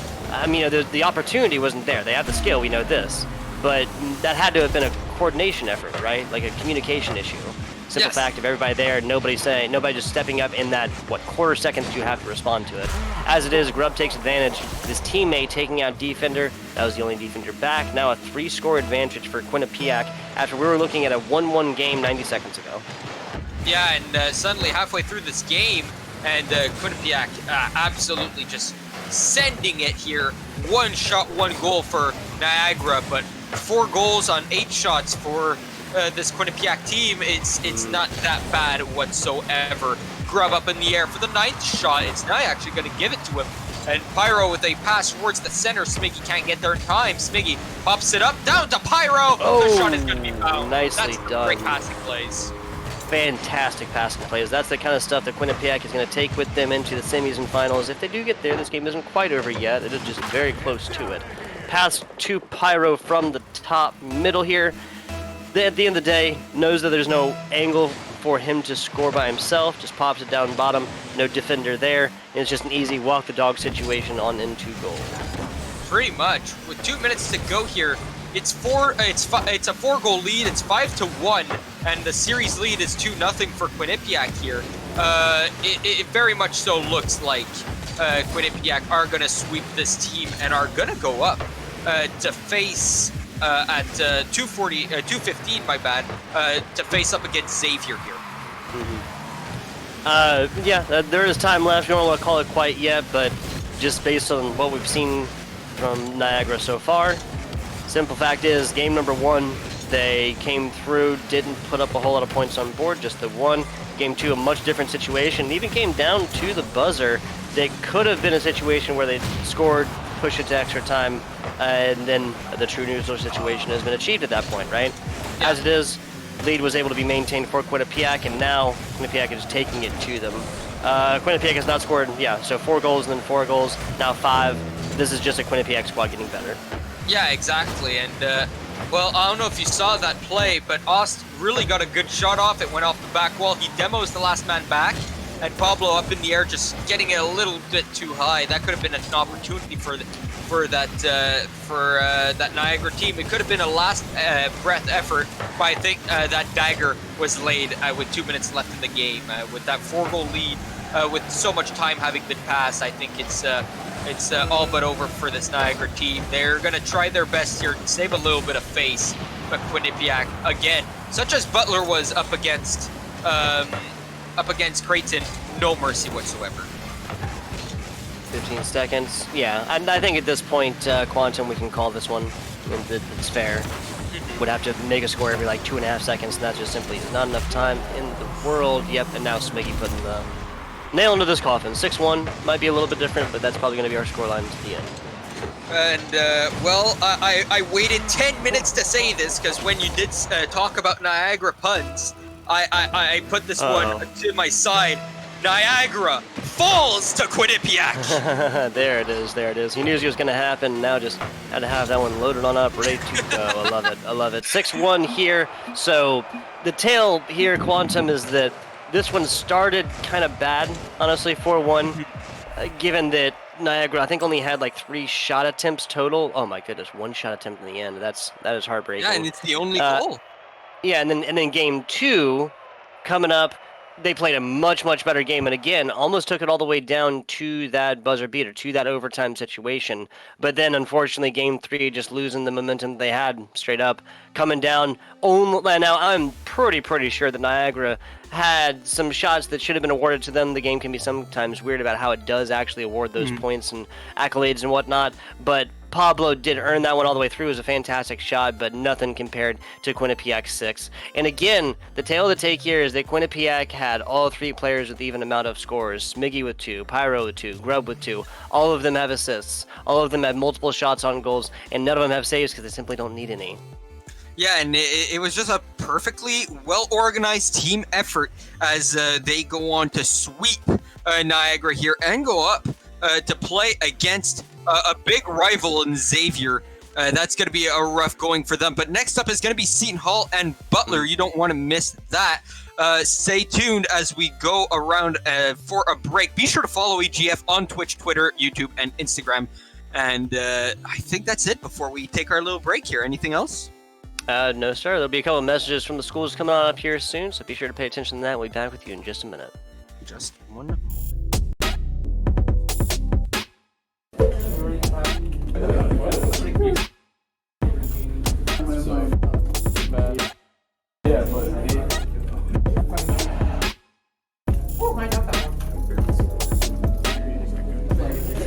Welcome, everyone.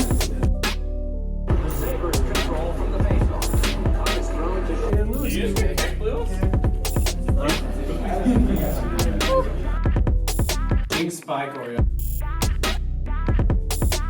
they have 3 really hard skins. At Quinnipiac, we see more than a campus. We see a community built to ignite passions. We see more than a degree. We see the careers of tomorrow. We see more than a student. We see someone destined to make an impact.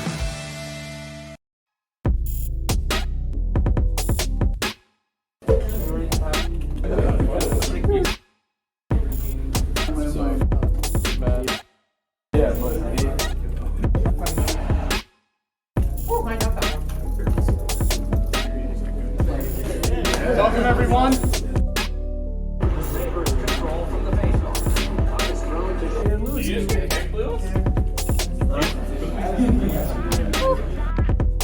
Big spike Oreo.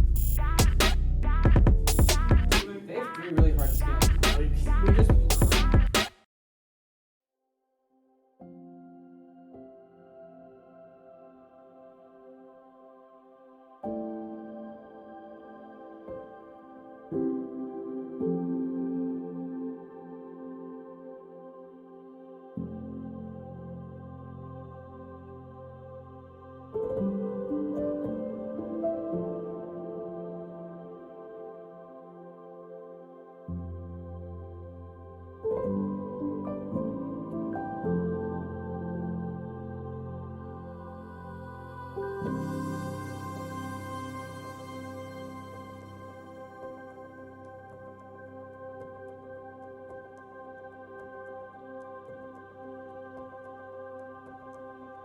And we are back. We told you it would be a short break. FBI Tugboat here with my man Quantum. We got Juke down there producing away and making our jobs as casters just so much easier. The man of the hour, though, Grub, is here with us. Yes, he is the member, one of the 3 members from Quinnipiac. He didn't do it by himself, at least I'm told. But he is here now to give us a minute of his time after the game and give us a little bit of insight. Grub, you with me? Yeah, how's it going, guys? Doing pretty well. Casting some Rocket League, which I can never complain about. My question here before we get Quantum on, you are looking at a matchup with Xavier University next, not going to be an easy one. Now, I would not be so bold as to ask you about the winner or loser, but scoreline, I will be bold enough, courageous enough to ask you. What do you think the scoreline is going to be for this next game? Best of 5. Yeah, we haven't played Xavier yet, but from the matches that we've seen, they looked like a pretty strong team. So if we come out, I think the games will be close. But if we come out playing like we did just now, I think we can come out ahead. Maybe a close one, 3-2, 3-1. 3-2. Expecting to go to distance. I like it. Yep. And Xavier is a really strong team, right? They went 6-1 for a reason during the regular season, but they lost the most amount of games for a team that only had 1 loss. And the only closest team that only had 1 loss had 8. Xavier had 12. So they do have a knack for going to game 5. And I think you might use that to your advantage. Yeah, for sure.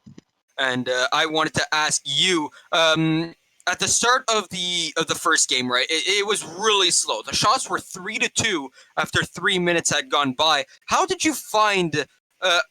What did you find to be able to penetrate that defense, right? Because you guys scored shot 9 shots on net and scored 4 goals in that last 2 minutes there. We felt that if we could put the ball in the air more, keep it high, we were having a lot more success with that. But Niagara definitely came out stronger. We played them actually our last match in the season, and they came out a lot stronger now than they did last time. So props to them for sure. Yeah, good on them for coming out here and up against Xavier, as you said, right? You guys obviously you need to have confidence when you go up against a strong team like that. What's going to be key to beating this team, right? As you said, you looked at how they play and all that. What's their biggest weakness? I'm not sure what their biggest weakness is, but I know that if our offense stays strong, that's our definitely our strong point is our offensive ability. So if we keep that up, I think we're going to be golden. Yeah, definitely. Any more questions for the man Tugboat? No, grab. Excuse me. I saw Juke's name and mixed that up like pronunciation-wise with Grub. Grub, I want to thank you for coming in after the game and giving us a minute of your time, and I want to wish you good luck on your ensuing Rocket League matches. Thanks, guys. Yes, sir. We got, like you said, matchup coming here with Xavier University. We'll be back with you guys in just a little bit. Do not tune away. The break will be short, I promise.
Bulldogs, we believe in the Butler way, in doing more than our best,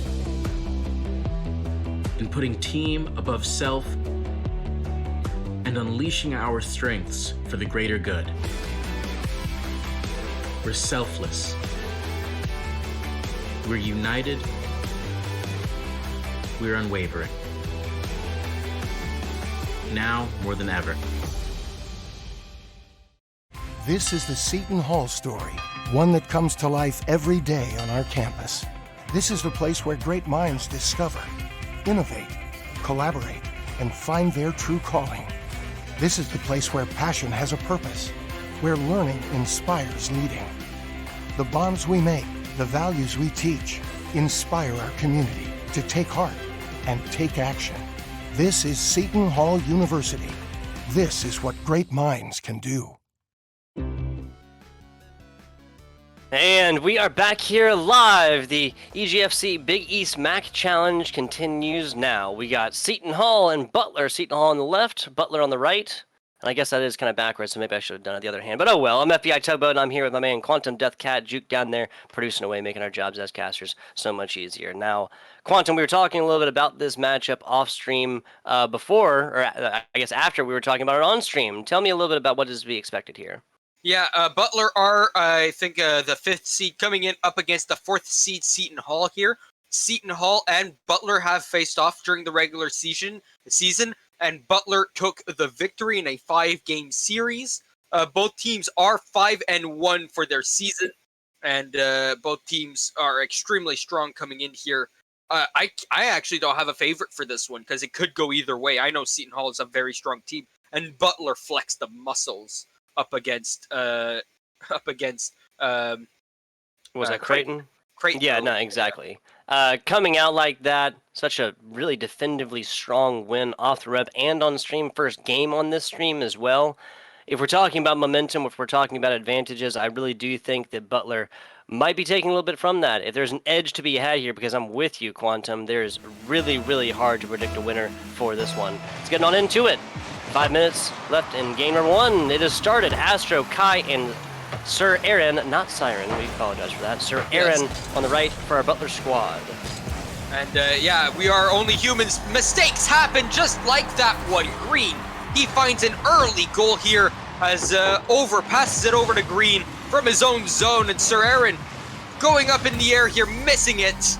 And just like any other human, we all make mistakes, even if ours were a little bit smaller than that one. That's fair. Our broadcasted. Wow. Oh no, Lou and Kim and over, henceforth referred to as Lou and Kim. Getting a little bit of open net situation, but Green is there on the backup straight up. Sir Aaron was not able to get to that one, not 100% sure what the issue was, but that is going to result in the second score in 16 seconds. Seton Hall really taking it to them so far. And 15 seconds in, there's still 2 players with a 0 score line. Oh, there we go. Tone getting himself 2 points there for touching the ball. But Tone apparently is a 2K MMR player, so he is not only in Supersonic Legend, but deep within Supersonic Legend. But so far, that's a great save as he stops that one from going in. That could have been a sure goal, but Butler right now, they're just a little bit faltering as Seton Hall are just coming out strong here. Well, they're doing a good job on offense, or at least kind of keeping this over here. The player to watch on this squad from the game number 1, the one player who really, really popped off was Kai. Again, he was averaging more than the hat trick per game, more than 3 goals on per game with an impressive shot ratio to boot. We will be looking at him as well as the rest of Butler's squad after we've just failed to see a whole lot of offensive coordination for this Butler squad so far. This has really just been Seton Hall in the driver's seat thus far. I mean, the defensive coordination certainly isn't there as well, right? You look at the shots, and they're already 8-1, and if you can't stop that amount of shots in a minute and a half, that's going to be a huge problem. Because on 8 shots, 4 of them were saved, 2 of them went in, 2 of them went off the post. So these shots are very deadly indeed, and Butler right now, they don't seem like they're up to the task because Seton Hall are just bringing it to them as that one goes in. Mistletoe absolutely finding it from way up high in the sky. Yeah, so this is going to be put in pretty much as close to the middle, dead right, as you can, centered right. Looking at Butler, some of these players only have points because of their saves so far. Only one shot for them, looking at 10 on the other side. That's Seton Hall 10 up on the shot to clock ratio. 3-0 for them so far. Seton Hall really just in the control of this game thus far. Yeah, and we'll see, right? Because as we saw in the first game with Quinnipiac, right? It took them a long time to really get started, get the stream jitters out of the way, and really find a way past their opponents in Niagara. Let's see how Butler react now, because it's halfway through this game. 3 goals within half a game is very much so possible, but you need to stop the offensive onslaught here from Seton Hall. Yes, sir. Butler there with a first solid little setup on offense, but it just kind of seemed like players, again, okay, so Butler stops this ball, has an opportunity on offense, and then just simply doesn't get there. But we saw a trio of players kind of are almost like, you can't tell they're arguing about who to go for ball earlier. On this one, just simply nobody does. That's going to result in a takeaway from Seton Hall, and now Seton Hall's back on offense. Kai with 2 great saves there. That is a great play by him to stop it from going to 4-0, but he's already got 4 saves.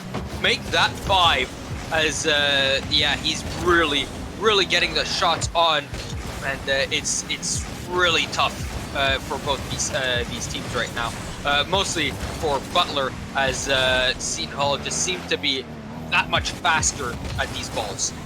Yeah, this is Tone now taking it out. A player who should be very familiar to anybody in the know with the collegiate North American Rocket League scene.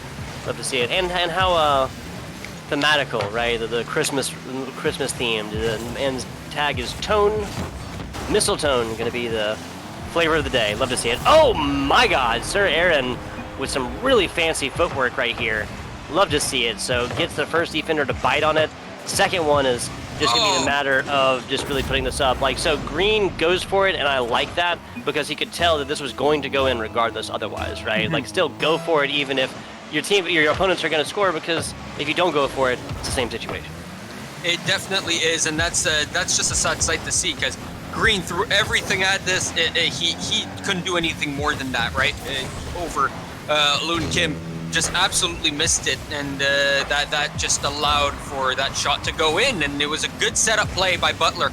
And I did say that once they start getting going, like Quinnipiac waited a little bit of time to get started here, and suddenly they have some shots on net, right? And it's going to come out a lot better if they continue on this way and limit the amount of time they are in their own zone. But right now, Lou trying to continue on that offensive pressure that they had earlier on, but it seems a lot tighter now if you take away the first 2 minutes of play.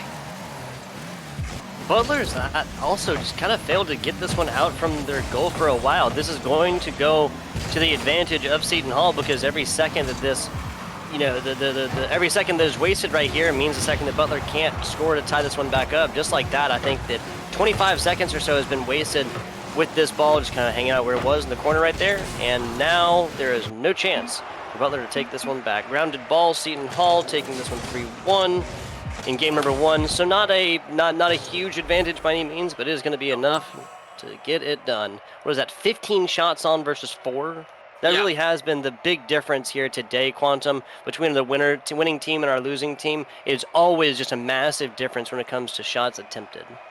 Yeah, and the attempted shots is a really massive gap here, but only 3 goals for Seton Hall, right? So there was a lot of really deadly shots here, and Butler, especially Kai, were able to stop those shots, right? They have 10 saves in total, all 10 of them. So 10 out of 5. Wow, yeah. 2 of them went off the post, and 3 of them went in the back of the net. So you can't complain with that with that ratio, but you can complain about the lack of shots on their end. So I'm sure game number 2 is going to be a lot tighter, as it was a lot tighter in the second half of this game. Seton Hall just had the really big advantage of having that 3-goal lead in the first place.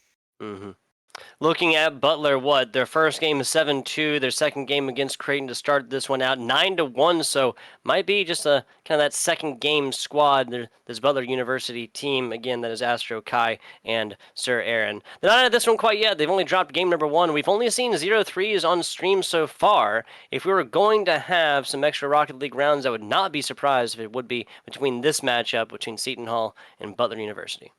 Well, that's exactly what we were told, right, by Kai.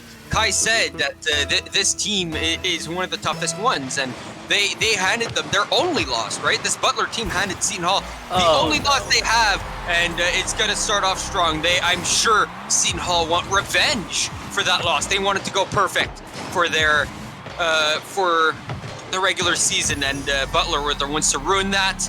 Right now, they're the ones ruining Butler, and they get a really early one here. Well, I do believe that was the fastest goal on stream so far. Oh my goodness!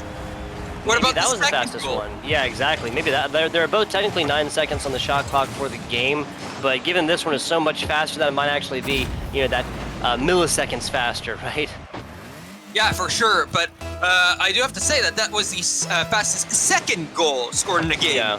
For sure, because taking 6 seconds to score 2 goals is quite impressive indeed. And now suddenly, as happened in game number 1, right? Suddenly, Seton Hall just have a massive advantage thanks to 2 really quick kickoff goals instead of a lot of offensive pressure this time.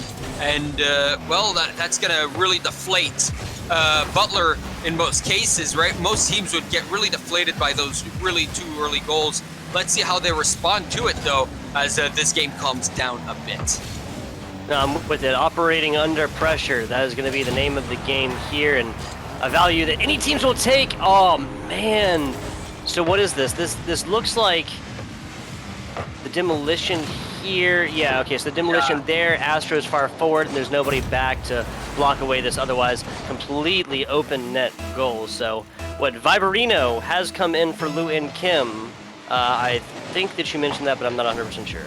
No, I did not, but Vibe playing very, very well indeed.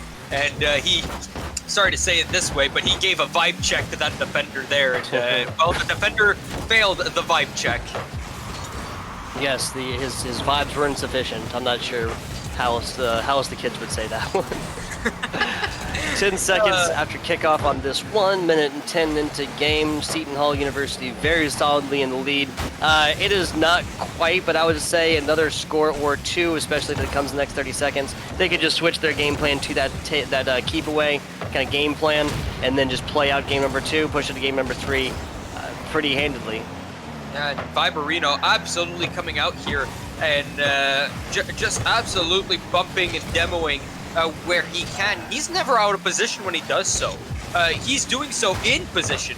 Either he doesn't have a pass to go for, or he's just going to go for that demo if he's out of rotation, right? Rotating outwards. And, well, he just messes up this one. He finds Kai and Sev, a teammate, Mistletoe, and Green can't get to it in time. And it's a 3-1 game, and there's just less than 200 seconds here left on the clock. Definitely enough time for 2 goals. Yeah, so I think what happened there is Viberino just thought he was going to have a little bit more momentum coming off of the wall. As it is, he pushes it out and gets it past Kai, but obviously gets it past Astro, excuse me. Oh, man!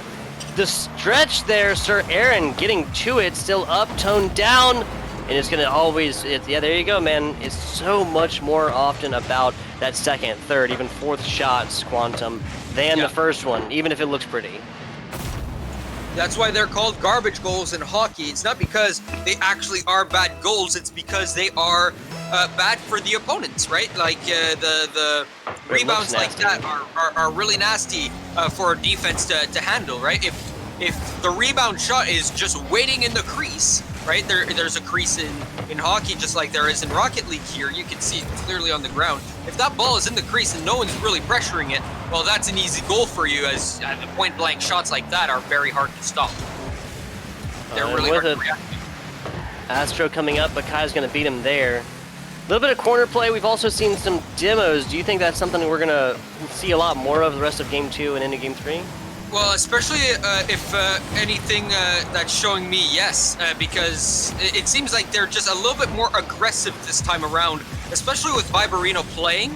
It seems like everyone on their team is willing to go for demos or at least the bumps, right? Green was in the net, absolutely disturbing the defender there as they scored the fourth goal, I should say. Viberino getting those 2 demos, and Mistletoe, just as you were talking about it, yeah, he got a demo right there as he got the ball out of the zone. They're not going to shy away from doing so, and they seem really, really strong right now, especially when it takes 3 seconds for you to respawn. Now you're completely out of position. It really messes up everything that your team has done. With it, I mean, this is the opportunity to talk about how demos, especially at Grand Champion level, can be detrimental to the squad.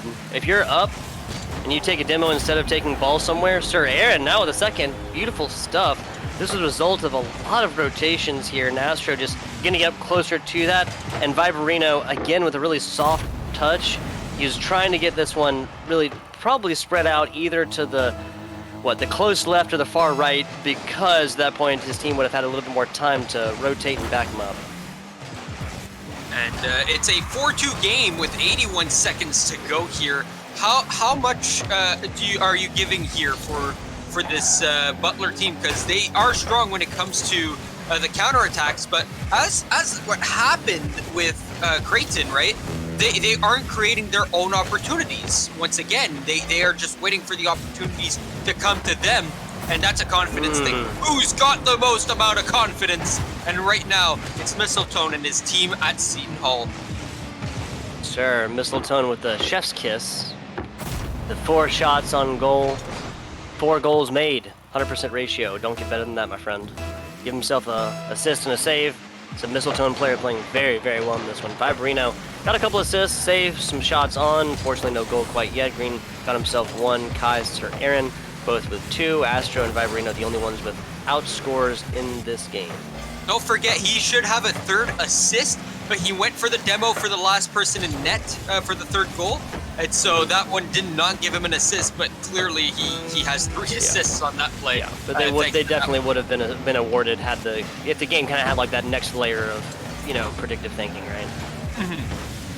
Yeah. And sadly, it does not. Instead, they keep giving us more cosmetics instead of fixing the bugs and improving the UI. But oh my God! Improving. It's been the score for Butler University. It keeps on not going in. Kai's shot off the post. Astro's shot off the crossbar. Siren finally finds it after Astro's shot goes bar down and out. Yeah, I'm with it. So the big idea there may honestly be the fact that it wasn't on first open net, it wasn't on second open net, it was on the 3rd one, and so they don't have the extra 7 seconds or something like that right now that they would need to be able to score and then push it to a second one. As long as, again, they play a little bit of volleyball and does not touch the ground, they would have opportunities to tie it up. As it is, That is not the world that we live in. Seton Hall with 5, Butler with 3. We see a game going down the same score difference as game number 1. Game number 1 being 3-1. Game number 1. Hey, it's another 2-goal game, but this time Seton Hall scoring a lot more goals. And Butler's scoring a lot more themselves, but 3 goals normally will get you the win, but not if you let in more shots than you make saves, right? They let in 5 goals and made 5 saves. That percentage needs to go up, especially with the shots being exactly 10. That means none of the shots from Seton Hall went off the post. But the good part about this is that Butler shot more shots themselves, and that's a very good plus. Now, those shots need to turn into goals, and the extra shots that Seton Hall are scoring here need to be saved. I'm with it. This is probably our most similar stat lineups on stream today, when I think it was 10 shots to 9. Obviously, scores 5-3. But even assist saves, these are players that are really just scoring all across the board, putting up points, I guess I should say, for their total score all across the board. Really, the tale of 6 different players who are playing very well, very eclectically. They're playing their different roles well. And we're down to game number 3 here.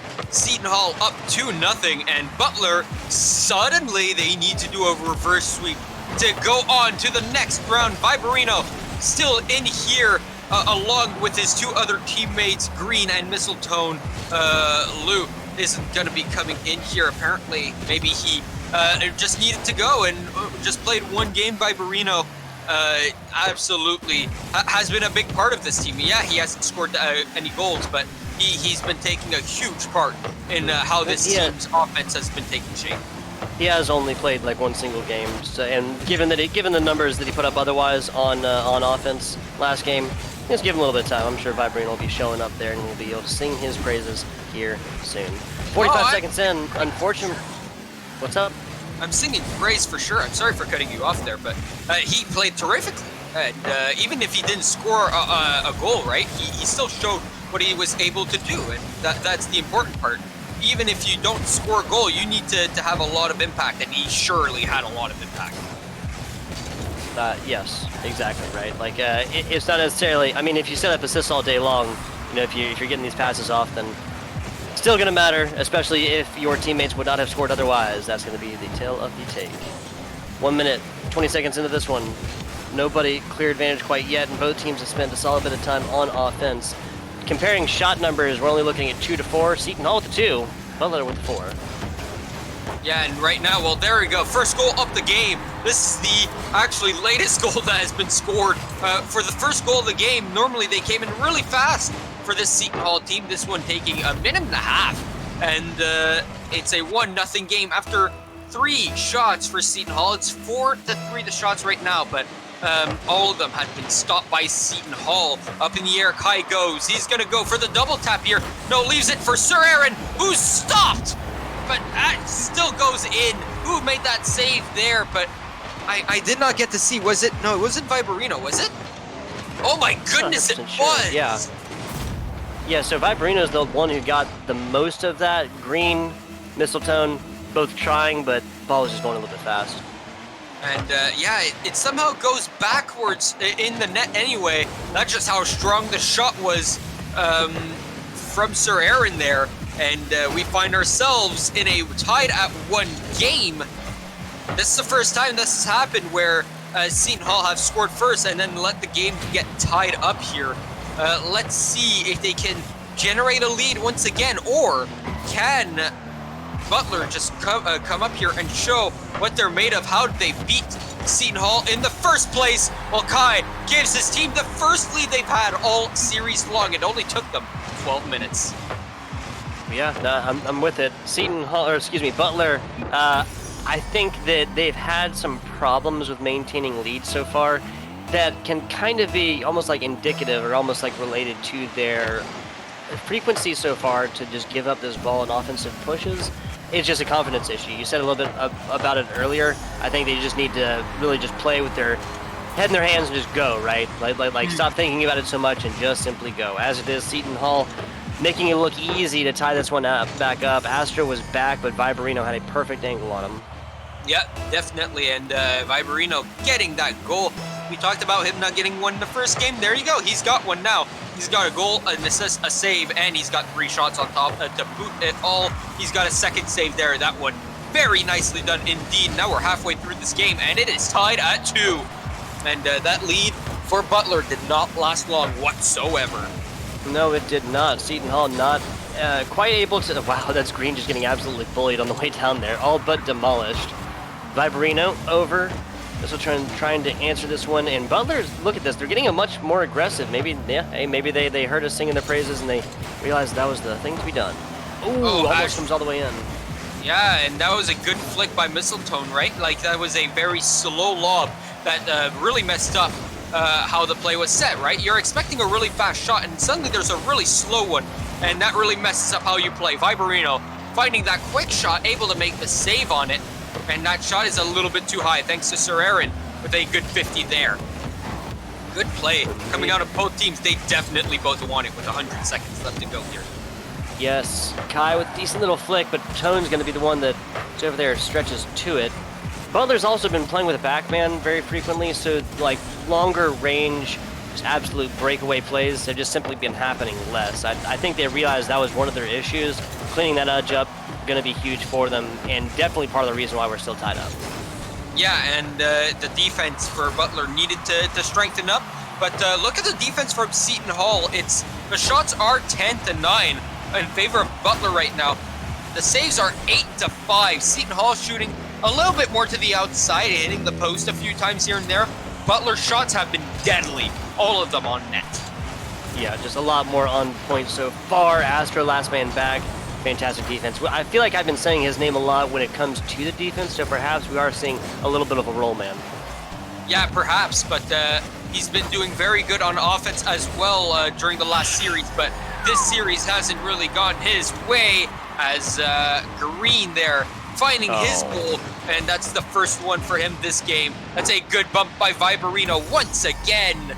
He's doing what he does best. And that was, I think, Mistletoe as well getting involved over on the side. Kai just gets, again, that little bit of a bump. You don't always need to come in just absolutely flying like lightning on somebody to then demolish them. In fact, a lot of times, especially with that smoke up, I know you know what I'm talking about. A lot of times that really is not going to do you any favors whatsoever, blocking off all of your sidelines and whatnot. As it is, one might be enough. This is a Butler squad that has not lost by one so far. It's been 2 times. A very solid shot, and Astro is not able to rotate around on this one and get that one perfectly positioned. Sir Aaron having a shot opportunity. It is just wide, though. Sir Aaron almost scoring on himself, but Mistletoe has overextended. Where's Kai? Kai! Kai has been disconnected. Kai could have scored that one. Oh, no. Oh, no. The last second, maybe it was a controller dying or something like that. That's Heartbreak Hotel right there. Men's back. We could be seeing overtime play right now, as it is. That stuff's gonna happen. That is very, very unfortunate. Butler looking like a squad that really wanted it there towards the end. 6 saves onto 10 for Seton Hall. So Seton Hall really showing up all across the board. 13 shots on goal for them. Butler with 12. So man, yeah, Butler, you can basically taste this game being snatched from their jaws. Not that, I mean, they didn't earn it, right? It's not like it's not anything like that. But if Kai had been there, there's a lot to be said that he would have scored that one, and then we would be seeing an overtime situation. Now, would a Butler have taken it from there? Who knows? That's theory crafting. But at least getting more time with which to do it would have been accomplished had everybody had active connections. I'm not 100% sure. Yeah, we're gonna go to a short break, guys. I think we have a little interview action coming up, Quantum. Yeah, a little bit of interview, hopefully, and we are gonna just take a little small break here. We won't be back in too long, so stay tuned, and we'll see you all in a little bit. Yes, sir.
As Bulldogs, we believe in the Butler way, in doing more than our best,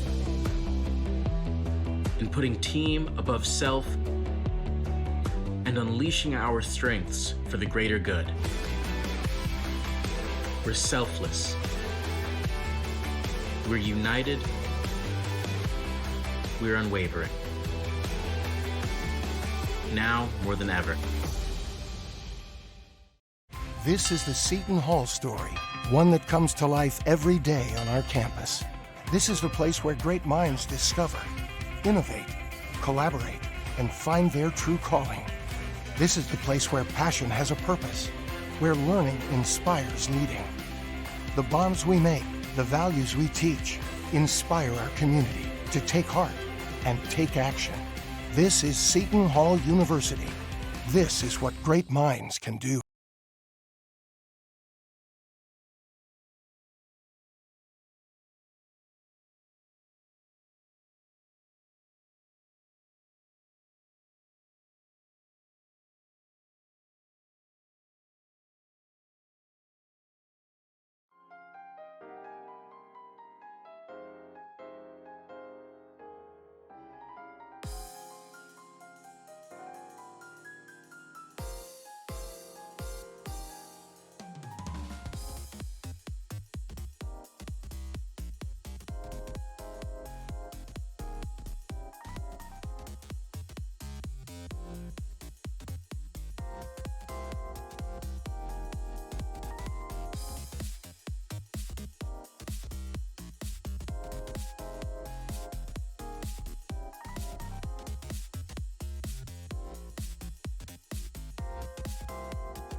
And we are back. The EGF Big East MAC Challenge continues now. We just finished up with game number 3 stream on here. That was Seton Hall taking down Butler 3-0. Did get the broom out, did get the sweep going. MFBI Tugboat, I got Quantum here with me, and then now Vibes from the squad over there, the winning squad, going to come in and give us a minute of his time after the game. Vibes, you with me? Yep. I'll just hear it. Quantum's got a couple questions for you, my friend. Okay. I do have a couple of questions. You two faced off in the regular season. Seton Hall obviously only having one loss, and it was to Butler. How does it feel to beat these guys in the playoffs now? Well, to beat them in the playoffs is great because now Butler can't talk trash like they used to. It's really nice because it's like we get to shut them up now and they have more respect for us. But compared to the playoffs, to the regular season, it feels way better because it has more meaning than the regular season. It's unfortunate we lost to them in the regular season, but in the playoffs, it's nice because they're eliminated now because it's single elimination. So it's sweet revenge. That's really what it is. And yeah, especially with the fact that if you wouldn't have lost to them, we wouldn't have had this series. If you think about it, so that loss could have actually been a blessing in disguise for a more devious revenge. Yep. I'm sorry, Siren. I couldn't. Sir Aaron. I couldn't say your name right. I'm sorry. That'll happen. That'll happen. Now, Vibes, as you were coming on into here, obviously we saw what you were able to do in that game. Game tag Viberino. Now, I want to ask, saw a little Spotify action pop up. Do you listen to music while you're playing actively, and maybe pay less of attention to the game volume with your comms, or what's the mix there? So I always listen to Spotify when I play. it depends on the type of mood I'm feeling. It could be like lo-fi or just my playlist, but I balance it out with game volume so I can hear the music, but my teammates when we calm. So everything's in balance. Mhm. So without No, music, you it just answered. yeah. Okay, Without gotcha. music, Sorry. it Go just ahead. doesn't. Yeah, without the music, it I don't know. It doesn't like pump you up as much, especially because I have songs that like have beat drops, so it's nice to like play with stuff like that. There you go. So let me ask, in this previous matchup, was there any like big beat drop that came in like, right as you were like getting a demo or scoring or something like that? You know, something that seemed like coordinated prehand. Specifically with the last game, there wasn't a beat drop, but when I did get the bump at the end, I was screaming very loud. So if that can kind of count for a beat drop because it's really That'll important count. there. Yeah. That'll count for a beat drop. I love it. Quantum. I do want to say that Marquette won versus Maris. The #1 seed falls to the 8th seed. That is a very, very interesting turn of events that have happened there. Does that scare you? The fact that you are going to go up against them in the first semifinals in about an hour. So as a team with Marquette, I don't think I know they're great competitors, but I don't think we'll be scared because we were able to. I don't want to say easily beat them in the regular season, but we were able to assert our dominance way more than they did. So I think it'll be competitive and good. There'll be a lot of adrenaline, but I don't think we're really. We know we could beat them, and that's what we're just going to plan to do. So I don't think there's any fear. There's just we just want to win it all really. So we're going to just try and wipe out every team to get to the finals today. And there are 2 more matches before the second semifinal go underway. Fairfield versus DePaul and Xavier versus Quinnipiac.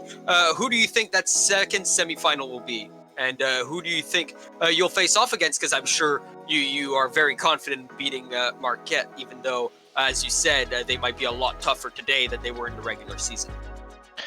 So I think Fairfield's going to win their game, and I think Quinnipiac's going to win their game. So I think Fairfield and Quinnipiac are going to go up against each other. And I feel, for some reason, I'm saying Quinnipiac is going to be the victor of all those matches, because I've seen Fairfield play compared to Quinnipiac, and I think Quinnipiac's more dominant. So I think we'll be playing Quinnipiac when we do beat Marquette. All right. Well, I think that's all we got. Anything else, Techboat? Nope, that'll be it. Vibes, I want to thank you for coming on in here and give us a minute of your time after your matchups, and I want to wish you good luck here in your ensuing matchups here for the EGFC Big East MAC Challenge. Thank you for having me. Not a problem, sir. We'll be back with you guys. More Rocket League action, collegiate style, continues in just a little bit.